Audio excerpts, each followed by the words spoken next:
Hi, I'm Matt Hudson. I'm 26 years old and I'm a primarily landscape and portrait photographer.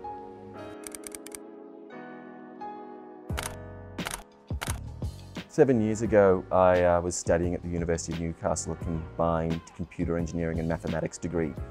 And I was involved in a couple of student societies and we needed a photographer to cover a few events. And I figured my mother had a camera and how hard could it be? So I picked that up and started shooting the events and never really looked back. I ended up shooting about 3 a week for a good 3 or 4 year stretch there, and nothing really helps you learn so much as diving in the deep end like that and being forced to produce good quality work at such a punishing schedule.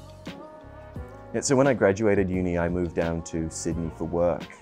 And obviously Sydney has such wonderful landscapes in so many various locations. You've got the beaches, the rock pools, you've got all these waterfalls, just a short train ride up from the mountain. So it really was such a great opportunity to start shooting landscapes, which I'd enjoyed up in Newcastle, but never really had the time and the opportunity to get out and shoot as much as I wanted to. At the moment, I'm shooting a Fuji GFX 50S with either a 23mm f4 or the 110 f2, depending whether I'm doing landscapes or portraits.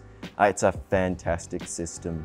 I really like the color representation, just the quality of the images that are coming out of it. When I'm out doing events and I don't need the 50 megapixel files, I'm shooting on my old Canon 1DX, and that's got a variety of lenses. I'm heavily invested in the Canon system, so it's 24-70, a 16-35, 70-200, really whatever lens I need to get the job done. So I think my favorite lens at the moment is my Canon 400mm f2.8. I picked up a used one from George's and I've really enjoyed the challenge of doing bird photography now.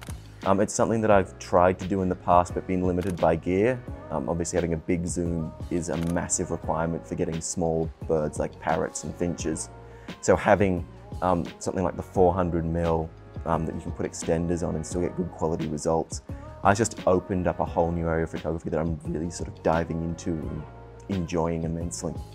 I'm currently shooting with two Profoto B1 lights. I find they're really useful when I take them to shoots because I don't have to worry about power. I can put them wherever I need and they'll work just off the batteries. For lighting modifiers, I really can't go past my Softlight reflector. It's just got such a great quality of light that if you know how to use it, produces such superb results you just can't get with a softbox or an umbrella. Any must-have for photography, of course, has to depend on what you're shooting.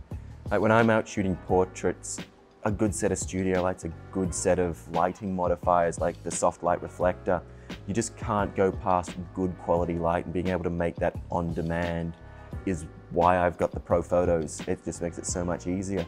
When I'm out shooting landscapes, I can't go past a good quality set of filters. It lets me get the results that I need in camera. It saves me so much time in the edit.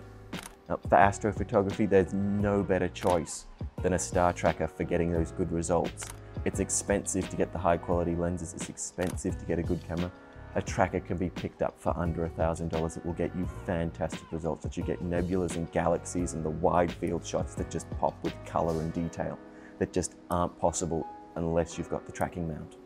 I think the best tip for a beginner photographer is don't get hung up on people being better than you. Everyone's was rubbish when they started. I haven't seen a single photographer who's picked up a camera for the first time and got amazing results. Everyone's had to learn.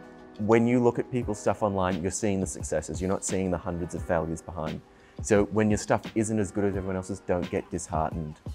Just keep going, you'll keep getting better.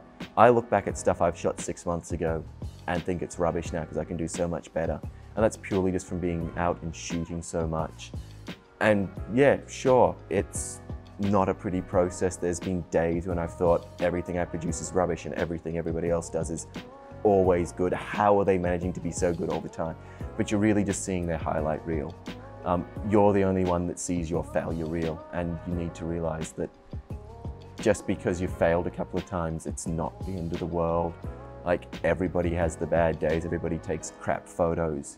You only see other people's best shots.